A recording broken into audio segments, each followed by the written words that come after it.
Olá, people! Bem, bom dia, boa tarde, boa noite, saudações de uma forma geral, de acordo ao fuso horário. Bem, como o tema já diz, hoje eu vou falar de uma forma mais detalhada com relação à documentação do visto de procura de trabalho, sendo que é um visto atualmente que a população angolana e não só a comunidade CPLP está a aderir. Então, consoante a minha experiência, eu vou dar aqui umas dicas, né, de como é que eu consegui o meu processo todo, né. Mas antes disso, pessoal, vamos lá rolar a vinheta. Beijinhos.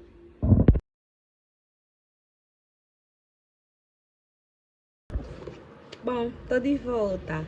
Bem, sem mais perca de tempo, vamos continuar vamos começar a falar daquilo que é o nosso foco hoje.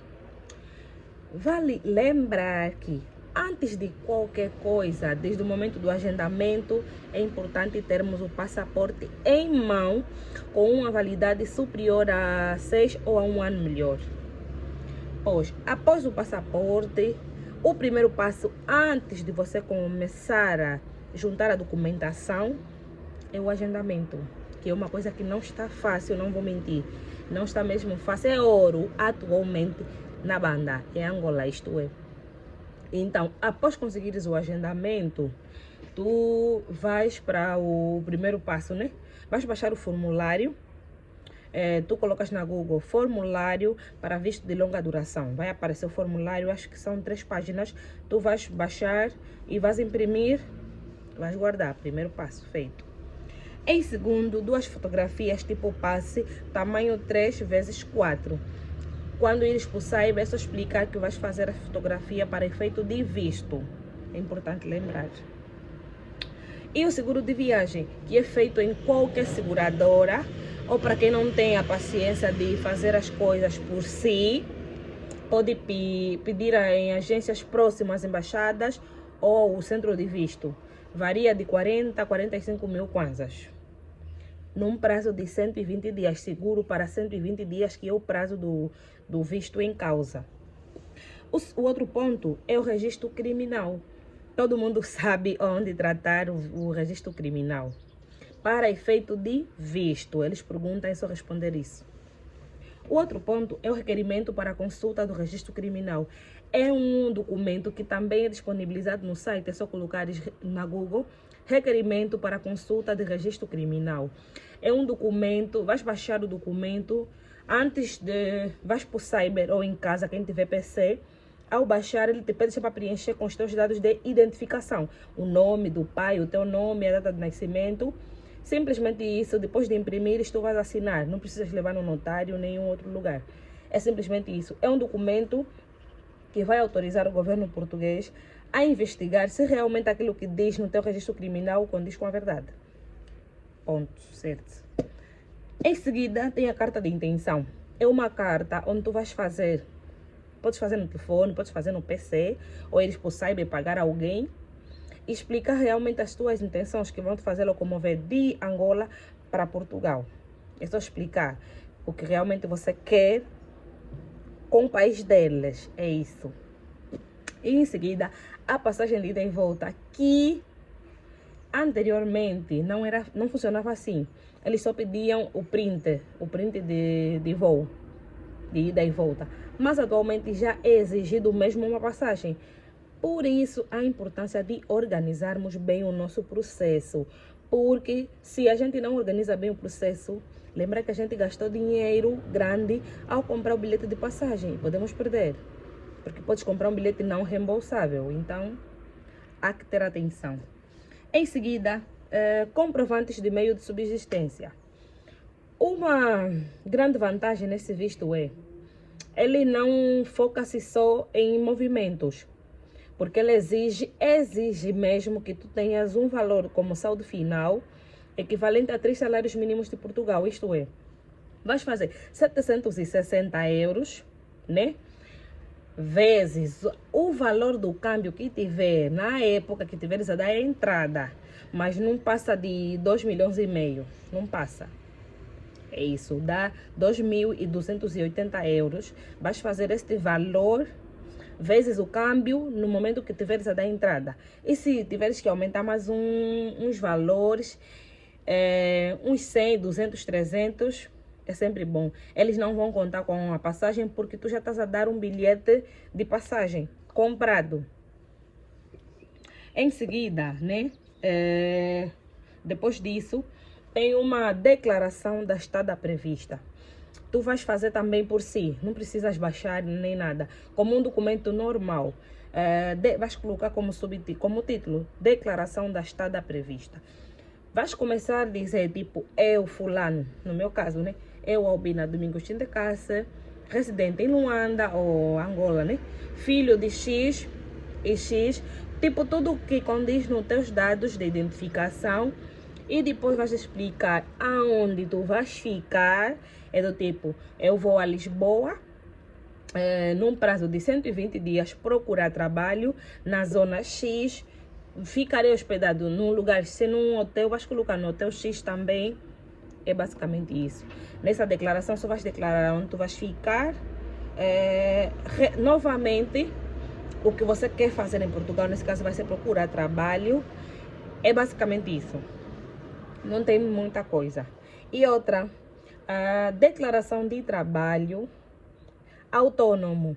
Porque se estão aí procurar trabalho, é porque não estão empregados em qualquer entidade. Vais fazer uma declaração de trabalho autônoma, onde tu vais explicar que trabalhas por si, eles já entendem. Mas vais ter que dizer, trabalho, faço vendas de X e tudo. Vais declarar basicamente, né? O que tu fazes. E o extrato bancário. E nesse extrato bancário tem que ter como saldo final o valor equivalente a 2.280 euros. Que é o valor equivalente a 3 salários mínimos daqui em Portugal atualmente. É basicamente isso que tu que deves exigido sim como saldo final no extrato bancário. Para aqueles que não têm como apresentar os seus extratos bancários, não há estresse algum, não há problema algum.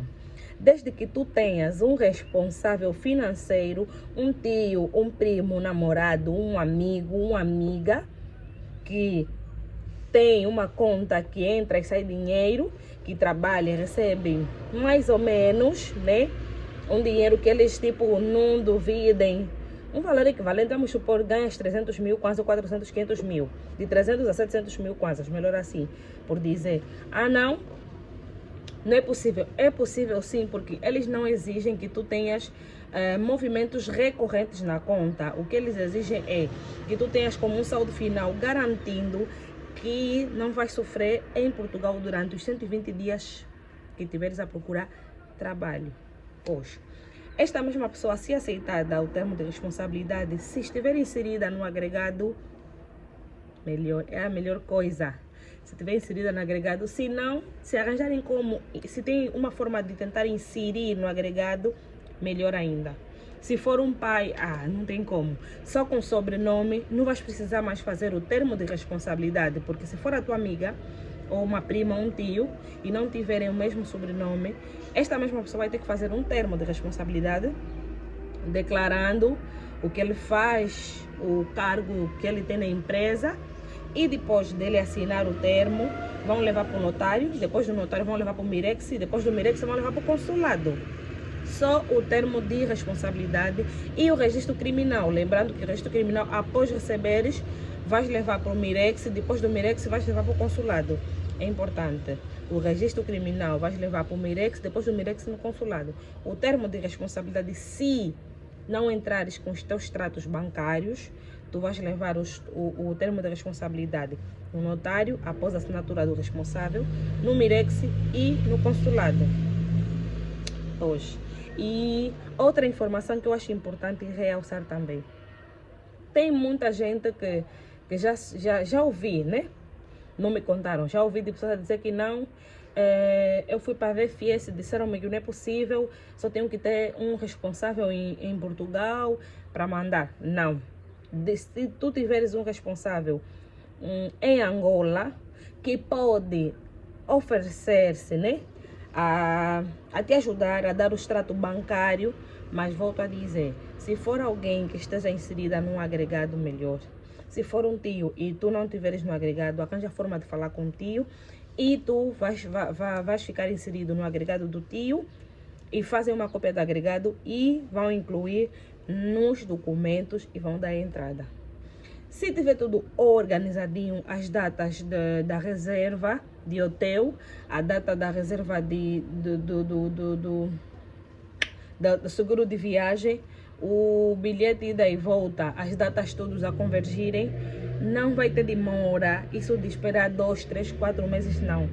Quanto melhor tu organizares, menor será o tempo de espera. Porque tem pessoas que esperaram 10 dias, que eu conheço, 18 dias. No meu caso, demorou 33 dias. Por quê?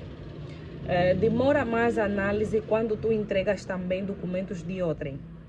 É do tipo, eu dei o termo de responsabilidade de uma outra pessoa, tive que entregar o bilhete também da mesma, a declaração do trabalho da mesma pessoa, e então a análise é maior.